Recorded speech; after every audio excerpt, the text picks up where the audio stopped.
ஓம் முருகா போற்றி, கந்தா போற்றி, கடம்பா போற்றி, கதிர்வேளா போற்றி, அறுபடை வீடு கொண்ட முருகப்பெருமானே போற்றி போற்றி. மிகப்பெரிய வெற்றியுடன் நீ நினைத்த காரியங்கள் எல்லாம் நிச்சயமாக நடக்கப் போகிறது. இது திருச்செந்தூர் முருகனின் அருள்வாக்கு. என் செல்ல பிள்ளையே, என் செல்ல குழந்தையே, உன்னை உன் குடும்பத்தாரோடும் உற்றார் உறவினர்கள் முன்னிலையிலும் உன்னுடைய நெருங்கிய நண்பர்கள் முன்னிலையிலும் அனைவரும் வியக்கும்படி பாராட்டும் வண்ணம் பேரும் புகழோடு வாழ வைப்பேன் இந்த முருகப்பெருமான். நான் ஒன்று சொல்லட்டுமா? உன் சோதனை காலம் முடிந்து விட்டது. உன்னுடைய சோதனை காலங்கள் எல்லாம் முடிந்து விட்டது. என் செல்ல குழந்தை, நீ வேலையை தேடிக்கொண்டிருக்கும் அந்த ஒரு தருணத்தில் இந்த முருகப்பெருமான் ஆசீர்வாதத்தால் வெகு விரைவில் நல்லதொரு வேலை கிடைக்கப் போகிறது.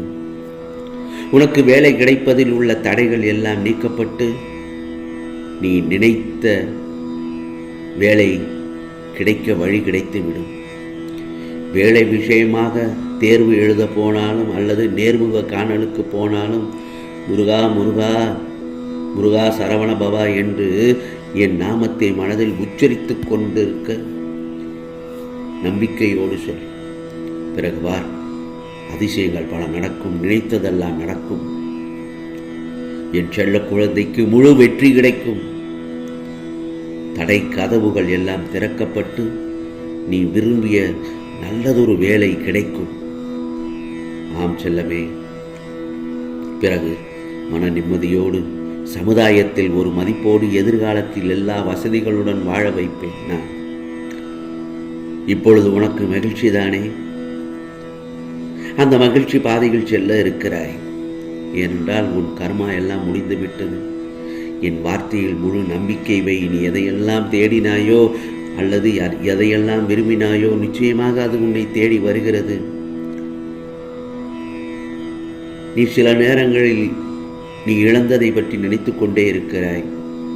தேவையே இல்லை. அவ்வாறு நினைக்கவே தேவையில்லை. நீ இழந்ததை விட அதிக பல மடங்கு அதைவிட பெரிதாகத்தான் உனக்கு தரப்போகிறேன் இந்த முருகப்பெருமான்.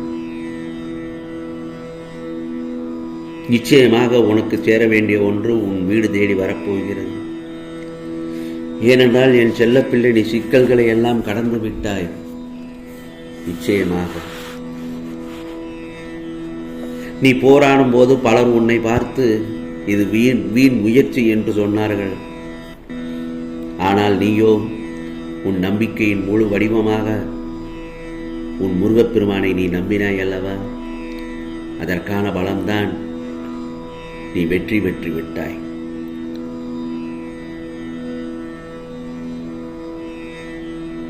வீண் முயற்சி என்று சொன்னவர்கள் நீ வெற்றி பெற்ற பிறகு இது விடாமுயற்சி என்பார்கள். ஆகையால் தொடர்ந்து முயற்சி செய். வெற்றி உன் பக்கம்தான். அதே நேரத்தில் நீ ஒதுக்கப்படும் இடங்களில் நிமிர்ந்து நில். புகழப்படும் இடங்களில் அடக்கமாக நில். நீ விமர்சிக்கப்படும் இடங்களில் மௌனமாயிரு. அதே நேரத்தில் நீ நேசிக்கப்படும் இடங்களில் அன்புடன் இரு.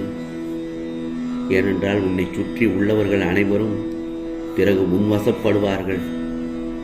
இதை மட்டும் நீ நான் சொல்வதை கேட்டால் ஒரே நாளில் உனக்கான வாழ்க்கை நினைத்தது நினைத்தபடி நடந்துவிடும். ஏனென்றால் என்று உனக்கான வெற்றிக்கான நாள்தான். கவலைப்படாத. நிச்சயமாக எல்லாம் நல்லதாகத்தான் நடக்கப் போகிறது, நடந்து கொண்டிருக்கிறது. இன்று நல்ல நாள் என்று சொன்னேன் அல்லவா? ஆகையால் உன் விடாமுயற்சியோடு நீ உனது இலக்கை நோக்கி பயணிக்க தொடங்கு. உன் முயற்சியை தொடங்கு என்று சொன்னேன். அது விடாமுயற்சியாக இருக்க வேண்டும். நான் ஒன்று சொல்லட்டுமா? முதலில் வெற்றி என்றால் என்ன என்பதை தெரிந்து கொள்ள வேண்டும்.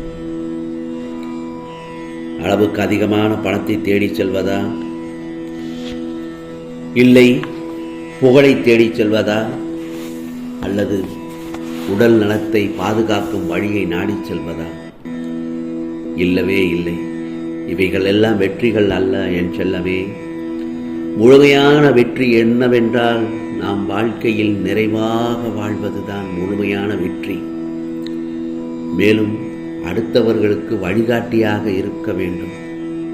பிற உயிர்களை மதித்து அவற்றுக்கு துன்பம் தராமல் இருப்பதே சிறந்த வெற்றி. கவலைப்படாதே, உன் எண்ணம் வெற்றி அடையும். திடீரென நல்லதொரு திருப்பம் உண்டாகும். எல்லா சிக்கல்களையும் நீ கடந்து கொண்டிருக்கிறாய். நிம்மதியை இழக்காதே.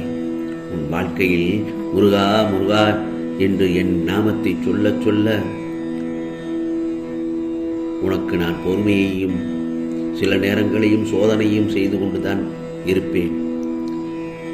அவற்றில் நீ வெற்றி வருகிறாயா அல்லது அதை கடந்து வருகிறாயா, இல்லை சோர்ந்து போய் விடுகிறாயா என்பதற்காகத்தான் அந்த ஒரு சோதனை. வாழ்க்கை சோதனை இல்லாமல் இருக்காது யாருக்கும். ஒவ்வொரு மனிதனுக்கும் ஒவ்வொரு விதமான சோதனைகள் வந்து கொண்டுதான் இருக்கும்.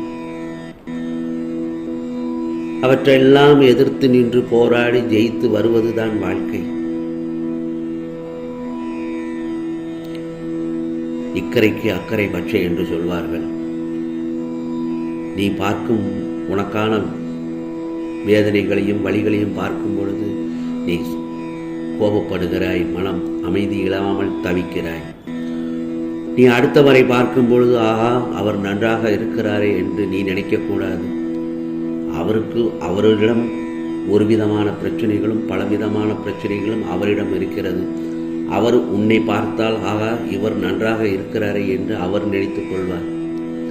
ஆகவே ஒவ்வொருவருக்கும் ஒவ்வொரு விதமான பிரச்சனை இருக்கத்தான் செய்யும். அந்த தருணத்தில் நீ மனதை ஒருநிலைப்படுத்தி பதற்றப்படாமல் அவசரப்படாமல் நீ எடுக்கும் முடிவுதான் உன்னான முடிவு. நல்லதொரு முடிவாகத்தான் இருக்கும். அதற்கு இந்த முருகப்பெருமான் உனக்கு பக்கபலமாக இருந்து வழி நடத்துவேன்.